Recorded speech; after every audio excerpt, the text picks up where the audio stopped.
I think resilience and strength and courage is all part of femininity. Femininity is more than just how you look and how you feel, but it's like deep within you. Today's experience, I'm so much more at ease than I thought I would be. That's why this experience is so special, because it helps redefine that for survivors like myself.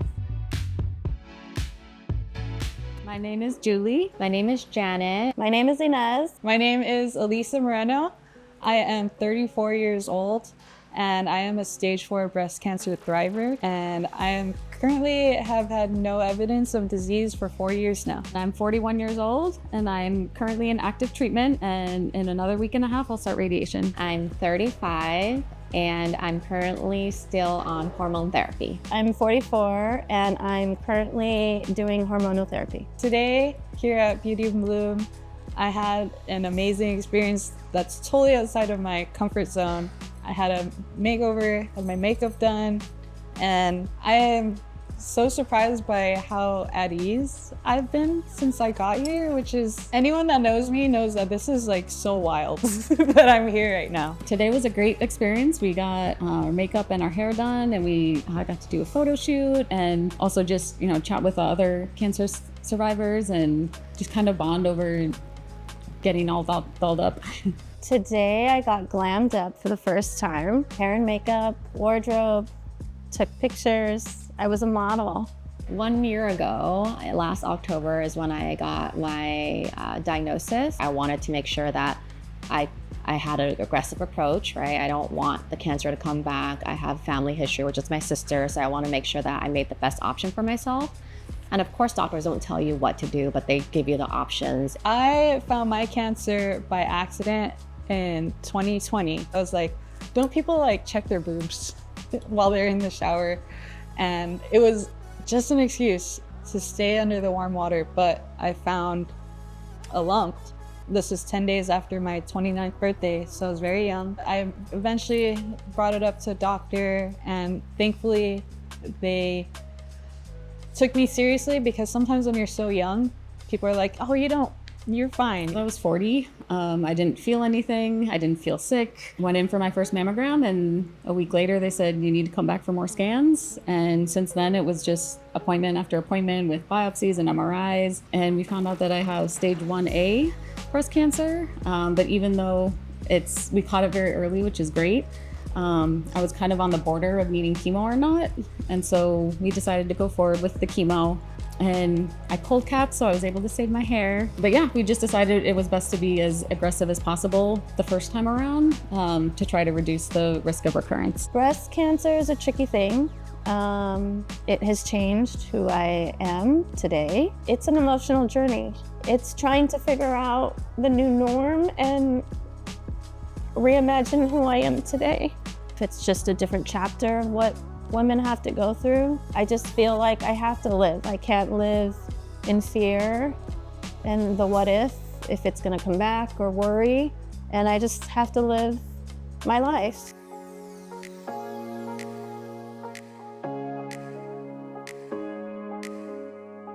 It definitely feels like I have imposter syndrome with having cancer, because I don't feel like a sick person, but I've had a pretty mild experience so far with cancer, and I know that's not the case for everyone. So I definitely feel lucky. It's just hard to see what other people go through, and I just feel like I lucked out. Anytime you have a recurrence, it gets harder and harder to treat.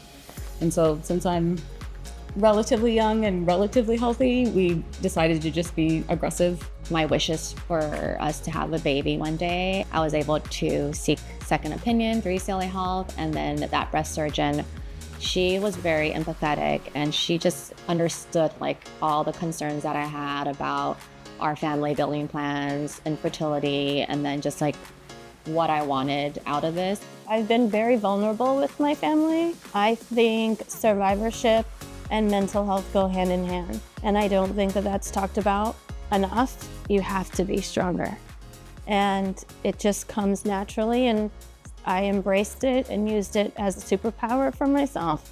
It's hard. It's not easy, but I think it's made me a better person. It's shown my boys that their mom is resilient and strong. I'm trying to come back home to myself and reconnect with myself and live unapologetically for myself and for others that didn't make it as far as me. Prior to my diagnosis, I would define femininity as, someone or a woman who can nurture and have a baby, get the ability to breastfeed, how we looked as a woman, how we feel, if we feel attractive, we look attractive, if we're a certain weight, right? So all of that embodied my definition of femininity prior to my cancer diagnosis. But after my cancer diagnosis, so much has changed. You don't realize what you take for granted when you don't have any ailments. And also now I feel like femininity is not about your physical exterior, right?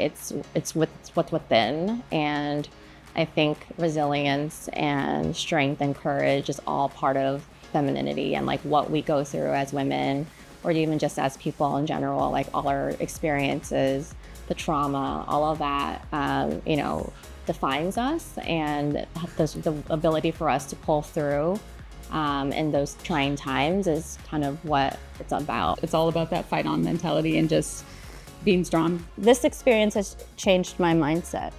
It has opened my eyes up into what my world used to look like. It's almost like you forget that you can get glammed up and wear fun clothing, and it's helped me reimagine what survivorship should look like. I've always had a fairly, I would call it, kind of complicated relationship to femininity, because the way I was brought up and the way I was socialized, I think I got the message that femininity is weakness. In Tagalog, we call it maarte, which is basically dramatic or too much. And I think I was always scared of being too much. I think as I got older, I started to feel more feminine, but more of in a performative way. But as soon as cancer came along, I didn't realize how much that little bit of femininity I didn't even know I had, how important it was till it was taken away. I had 24 inches of hair, just like I do now. Before I was diagnosed, I had to be put into menopause, which is because my type of cancer is hormone driven. Estrogen for me is cancer fuel. I remember writing a post saying, what does it mean to be a woman when estrogen is cancer fuel? What do I do now? What am I? And that was tough. And then I would just walk around and then I'd be, excuse me, sir. And I'm like, I'm not sir, I'm a woman. But it's understandable, I didn't have any hair. It's been a wild ride, and I'm enjoying getting back in touch with my femininity again. And this is one of the boldest ways I feel like I could do it. I know that I'll be able to persevere because the hard part is already behind me, right? The big surgeries are behind me, but the survivorship is also hard. And so I feel really blessed to have people in my corner to support me and to lift me up. My femininity is strength, resiliency, and fearlessness. My femininity is resilience, powered, and confident. My femininity is intact, it is whole, and it's mine. My femininity is resilience, courageous, and unapologetic. My name is Julie. My name is Inez Lorenzo. My name is Elisa Moreno. My name is Janet Lee, and I'm a beauty in bloom. And I'm Beauty in Bloom. I am a beauty in bloom. And I am Beauty in Bloom. Fight on.